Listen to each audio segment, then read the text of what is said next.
channel for delicious, nutritious, often plant-based food. Today I figured I had so many leftover vegetable cuts and what to do with them from all of my videos and filming.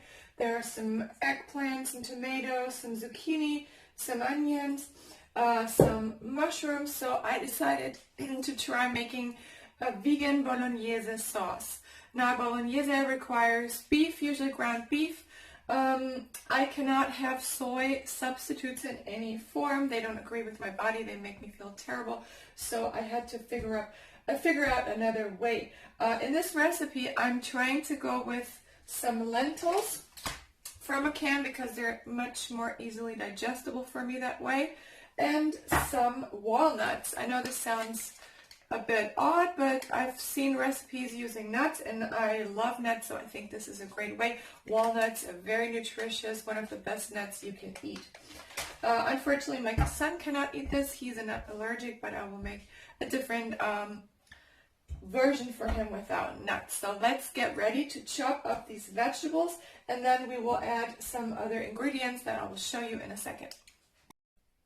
So I've chopped the vegetables. They don't look that pretty now, but they will be oh so tasty. The zucchini, the eggplant, and the mushrooms. The onions are in here together with the carrots and the celery. This is going to be our sofrito that you have to fry off first. I had some leftover tomato paste and some tomatoes. Not pretty again, but hey, nothing should go to waste.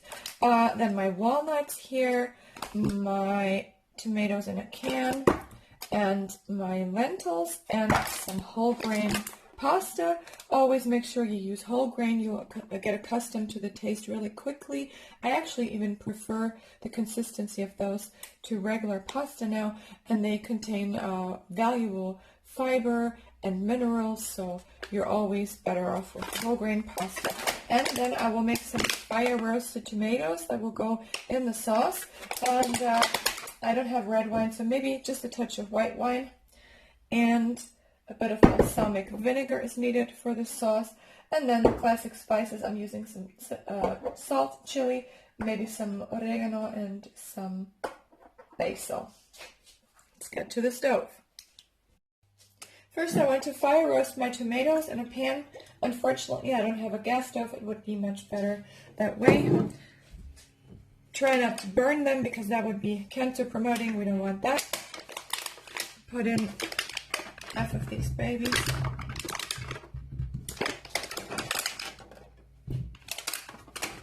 And roast them at high heat.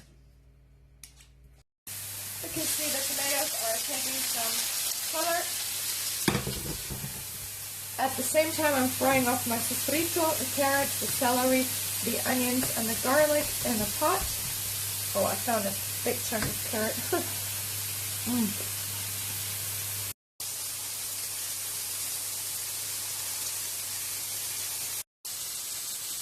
And these are my fire roasted tomatoes, just the way I like them. I'm now deglazing my sofrito with a bit of wine and aceto balsamico. Not too much. We don't want this to be overpowering, just to give it some acidity and flavor. I don't know why, but I like to use a bit of balsamic vinegar in my sauces. At the same time, some sugar to balance out the flavors. Just a pinch. Also to take away from the sour tomatoes a bit. I mean those in the can, the roasted ones are pretty sweet, I can tell already.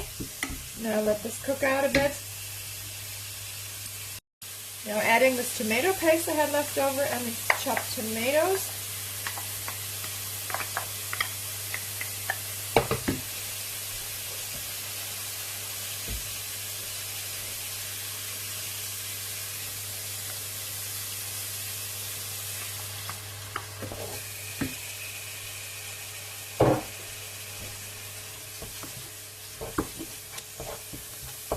Fry this for a minute.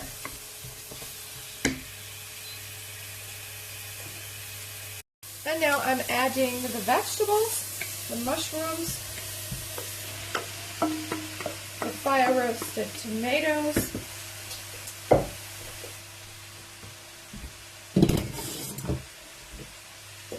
With all of their wonderful sweet juices.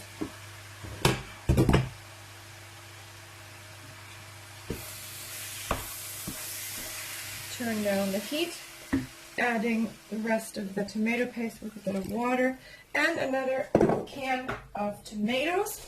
I will be adding the lentils later on as they're already pre-cooked. I don't want them to possibly get soggy, and also adding the nuts later because of my son. Let's see what the consistency is like here. Okay, we need some water. You may add some vegetable broth if you like. I'm trying to keep this pretty pure and at least halfway Italian by just using some chili, salt, and pepper. Don't waste any of these tomatoes.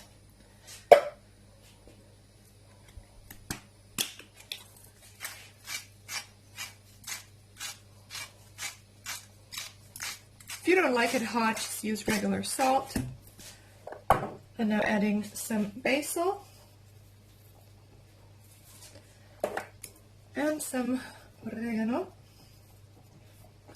Bring this to a boil and then let it simmer. The longer, the better.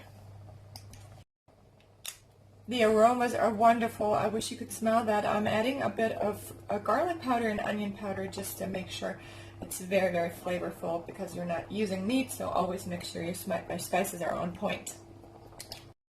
Yeah, okay, I admit it. Garlic powder and onion powder is not very Italian either, but hey, let's be honest, vegan Bolognese isn't Italian either. While your sauce is bubbling away, boil your pasta in plenty of water and make sure you add a considerable amount of salt. Contrary to popular belief, adding oil is not the way to boil pasta, especially not in Italy. You can add oil if you're planning on keeping your pasta for longer, so it won't stick together, but just for the actual boiling process, all you need is water and salt. I'm now adding my lentils after the sauce has boiled down and developed lots of flavor. It looks delicious, just like Bolognese with meat. Now putting in the lentils and cooking it for a few minutes more before I take out the portion for my son and then add the walnuts. It's time to add the chopped walnuts into the sauce. Super excited to try this. Smells unbelievable, and I'm sure I won't miss the meat one bit. So guys, I've boiled this sauce for about an hour. The longer the better, but 30 minutes should be the minimum. I've put some pasta into my plate. As you can see, it's not a lot of pasta. I prefer to make my vegetables not the side, but more like the main part of the dish, and this really looks and smells like a regular Bolognese or a vegetable Bolognese. And I'm loading as much sauce on there as I can, full of lentils, vegetables, protein from the walnuts and the lentils, and I'm topping it with some cilantro because I'm out of parsley. Parsley would be much better here. And then if you like, you can top it off with some vegan Parmesan cheese made of cashews, garlic powder, salt, and all the good stuff.